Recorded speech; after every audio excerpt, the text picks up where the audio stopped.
আসসালামু আলাইকুম ওরহমতুল্লাহি ওবরাকাতুহু নাহমাদুহু ওয়া নুসাল্লি আলা রাসূলিহিল কারীম আম্মা বা'দ ফাআউযু বিল্লাহি মিনাশ শাইতানির রাজীম লাইসা আলাইকুম জুনাহুন আন তাবতাগু ফাদলাম মির রাব্বিকুম ফাইযা আফাদতুম মিন আরাফাতিন ফাযকুরুল্লাহা ইনদাল মাশারিল হারাম সাদাকাল্লাহুল মাওলানাল আযীম।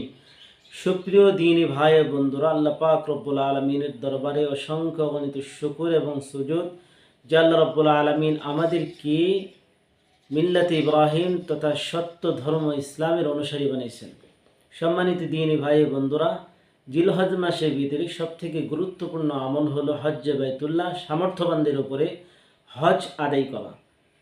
সম্মানিত দ্বীনী ভাই বন্ধুরা, হজ্জের ফরজগুলোর ভিতরে একটি হলো আরাফার ময়দানে উপস্থিত হওয়া। 9ই জিলহজ তথা ইয়ামে আরাফার দিন আরাফার ময়দানে উপস্থিত হওয়া। কোনো ব্যক্তি যদি হজ্জের ভিতরে যায়, যেহেতু হজ্জের ফরজ আহকাম আরাফার ময়দানে উপস্থিত হওয়া, সেই হিসাবে সূর্য ঢলার পর থেকে নিয়ে সূর্যাস্ত পর্যন্ত, সূর্যাস্তের পূর্ব পর্যন্ত অবশ্যই একজন হাজী সাহেবকে এক মুহূর্তের জন্য হলেও আরাফার যে নির্ধারিত সীমা আছে সেই সীমায় তাকে একটু সামান্য সময়ের জন্য হলেও আরাফার ময়দানে উপস্থিত থাকতে হবে, নতুবা তার হজ আদায় হবে না। যে হজ্জের যে ফরজ, এই ফরজ তার জন্য আদায় হবে না। সম্মানিত দ্বীনী ভাই বন্ধুরা, এই জন্য আরাফার ময়দান, আরাফার দিন শ্রেষ্ঠ দিনগুলোর ভিতরে নবী সাল্লাল্লাহু আলাইহি ওয়াসাল্লাম যে হাদিস দ্বারা বোঝা যায়, এই দিন অসংখ্য অগণিত মানুষকে আল্লাহ পাক রব্বুল আলামিন ক্ষমা করে থাকেন। এই জন্য আমাদের আয়েশা সিদ্দিকা রাদিয়াল্লাহু তাআলা আনহা থেকে একটা রিওয়ায়াত, মা মিন আকসারি মিন আন ইউতিকা ফিহা আবদান মিনান নার ইয়াউমে আরাফা।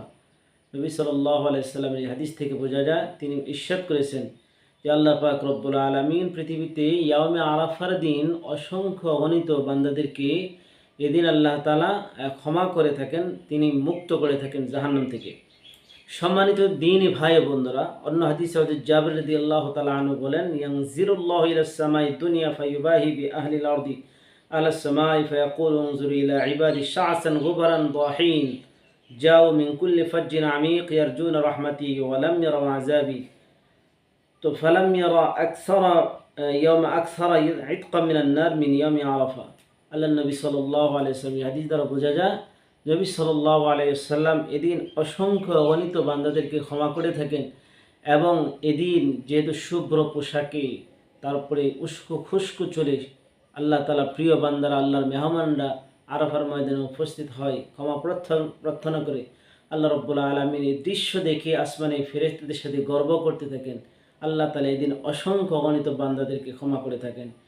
তো নবী সাল্লাল্লাহু আলাইহি সাল্লাম এদিন তিনি ইয়ামে আরাফার দিন আরাফার ময়দানে তিনি খুতবা দিয়েছিলেন উম্মতের জন্য। তিনি হজ্জের ভিতরে সমস্ত আহকামাত এবং কী করণীয় সে সম্পর্কে দিক নির্দেশনা দিয়েছেন। নবী সাল্লাল্লাহু আলাইহি সাল্লাম বলেন, খায়রুদ দুআ ইয়ামে আরাফা ওয়া খায়রু মা কুলতু আনা ওয়ান নাবিয়্যুন মিন ক্বাবলি। আল্লাহ নবী সাল্লাল্লাহু আলাইহি সাল্লাম বলেন, ইয়ামে আরাফার দোয়াই হলো সর্বশ্রেষ্ঠ।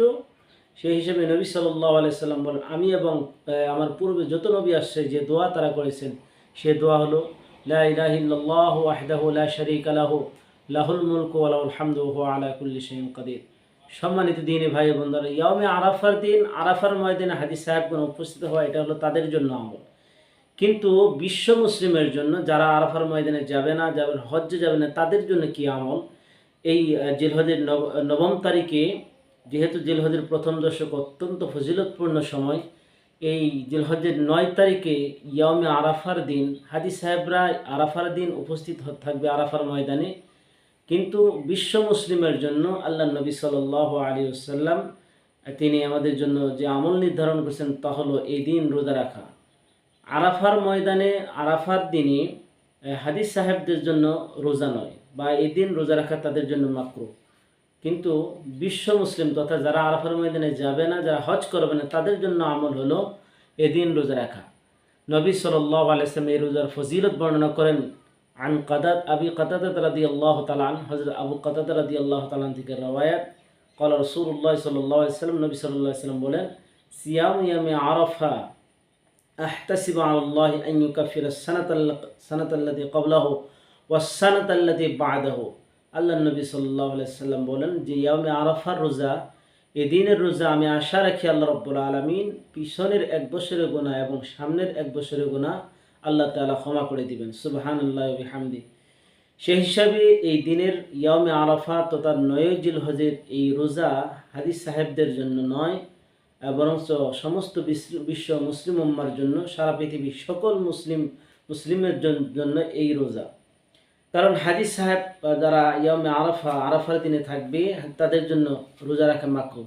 আল্লাহ নবী সাল্লাল্লাহু আলাইহি ওয়াসাল্লামের একটি হাদিস দ্বারা বোঝা যায়, আন উম্মুল ফজল বিনতুল হারিস রাদিয়াল্লাহু তাআলা আন, উম্মুল ফজল বিনতুল হারিস রাদিয়াল্লাহু তাআলা আনহার থেকে রওয়ায়াত, তিনি ইরশাদ করেন যে আরাফার দিন সমস্ত মানুষ নবী সাল্লাল্লাহু আলাইহি সাল্লামকে দেখে লক্ষ্য করে বুঝতে পারতেছিলেন না যে আসলে তিনি রোজা কিনা। কেউ বলছিল তিনি রোজা, আবার অনেকে বলছেন না তিনি রোজা না। তো তিনি বর্ণনা করেন যে আমি ফারসালতু ইলাইহি বিকাদাহিল লাবানিন, আমি দুধের একটি পেয়ালা নবী সাল্লাল্লাহু আলাইহি ওয়াসাল্লামের কাছে পাঠাইলাম। ওয়া ওয়াকিফুন আলা বাঈরিহি, তিনি তার বাহনের উপরে তিনি অবস্থান করতেছিলেন, আরাফার ময়দানে ফাশারিবাহু, তো নবী সাল্লাল্লাহু আলাইহি ওয়াসাল্লাম তিনি এই দুধ পান করলেন। সুতরাং বোঝা গেল আরাফার ময়দানে আরাফার দিন, ইয়ামে আরাফার দিন নবী সাল্লাল্লাহু আলাইহি ওয়াসাল্লাম রোজা ছিলেন না।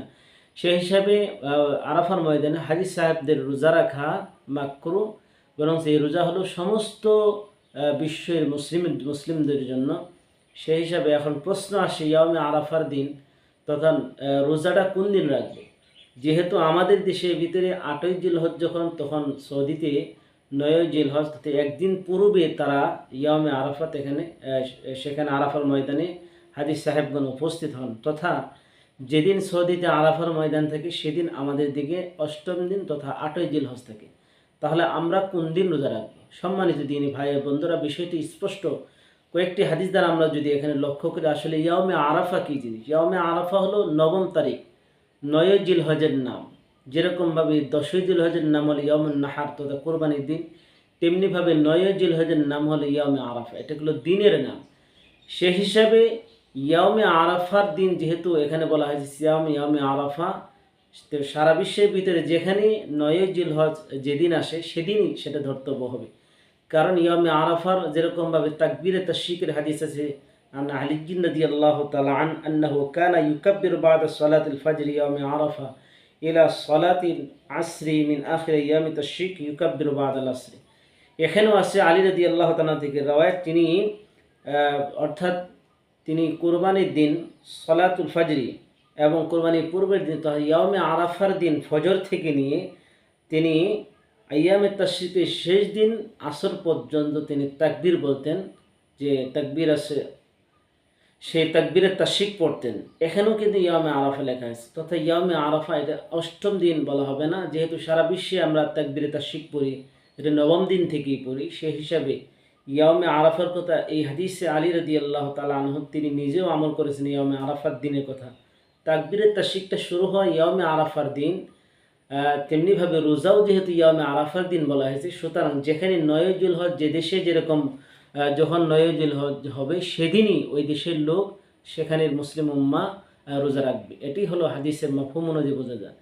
সেই হিসাবে আমরা অবশ্যই ইয়ামে আরাফা তথা ৯ই জিলহজ যে পৃথিবীর যে প্রান্তে ৯ই জিলহজ যেদিন সেদিনই রোজা রাখতে হবে।